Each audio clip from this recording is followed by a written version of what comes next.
Assalamualaikum warahmatullahi wabarakatuh. Perkenalkan, nama saya Raja Muhammad Muslim Syafiq dengan NIM 210203005, berasal dari Universitas Maritim Raja Ali Haji, Fakultas Ilmu Kelautan dan Perikanan dengan prodi Budidaya Perairan. Sebelum masuk ke materi selanjutnya, kita harus mengetahui definisi dari sistem reproduksi pada ikan. Reproduksi adalah proses biologis suatu individu untuk menghasilkan individu baru atau generasi selanjutnya. Organ reproduksi ikan sering disebut gonan. Gonan jantan terdiri dari sepasang testis, pada umumnya berwarna putih atau kekuningan. Letak testis pada umumnya pada dinding tengah rongga perut atau abdomen. Testis berfungsi untuk menghasilkan sel spermatozoa. Yang kedua, gonan betina. Gonan betina terdiri dari ovarium yang berwarna bening, kemerahan seperti agar-agar. Ovarium terletak di dekat usus mengisi 2/3 rongga perut atau hampir menutupi organ-organ tubuh.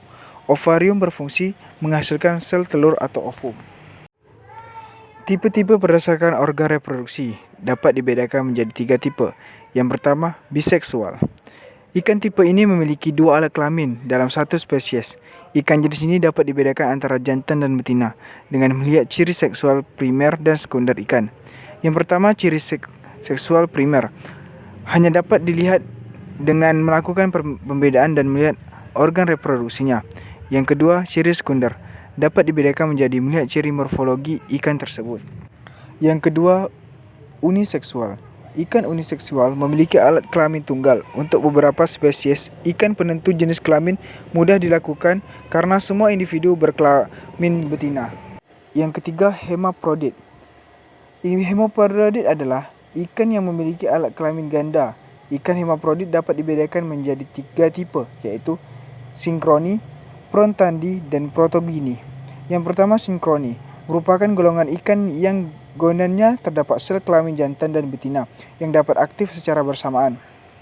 Yang kedua, prontandi adalah ikan yang dalam hidupnya mengalami perubahan jenis kelamin dari jantan menjadi betina. Yang ketiga, protogini. Protogini adalah golongan ikan yang dalam hidupnya mengalami perubahan dari jenis betina menjadi jantan. Secara reproduksi, ikan terbagi menjadi 3 macam. Yang pertama, ovivar, bertelur. Sel telur dan sel sperma bertemu di luar tubuh dan embrio ikan bertemu di luar tubuh sang induk. Contoh pada ikan pada umumnya. Yang kedua, ovovivar, bertelur dan melahirkan. Sel telur cukup banyak mempunyai kuning telur embrio berkembang di dalam tubuh ikan induk betina dan anak ikan menyerupai induk dewasa. Yang ketiga, vivivar atau melahirkan. Kandungan kuning telur sangat sedikit pada ikan vivivar.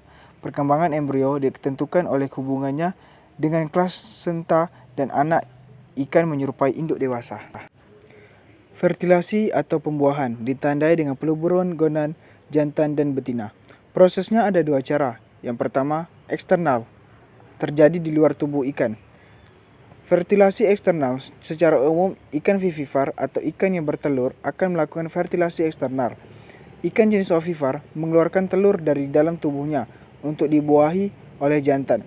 Proses pembuahannya oleh sperma berlangsung di luar tubuh ikan, dan anak ikan lahir memakan sel kuning telur yang masih menempel di tubuhnya dan dijaga oleh ayahnya. Contoh dari ikan eksternal adalah ikan cupang. Yang kedua, internal, terjadi di dalam tubuh ikan. Ikan yang melakukan fertilisasi internal adalah jenis ikan ovovivar atau bertelur beranak. Fertilasi terjadi di dalam tubuh ikan betina, diawali dengan masuknya sperma ke sel telur melalui mikrofil. Meskipun banyak sel sperma yang masuk, akan tetapi umumnya hanya satu yang dapat membuahi sel telur, oosit yang telah dibuahi. Kemudian membentuk zigot dan selanjutnya berkembang menjadi embrio dan terjadi penyempurnaan anak ikan yang mirip induknya. Contoh dari ikan internal adalah ikan gupi.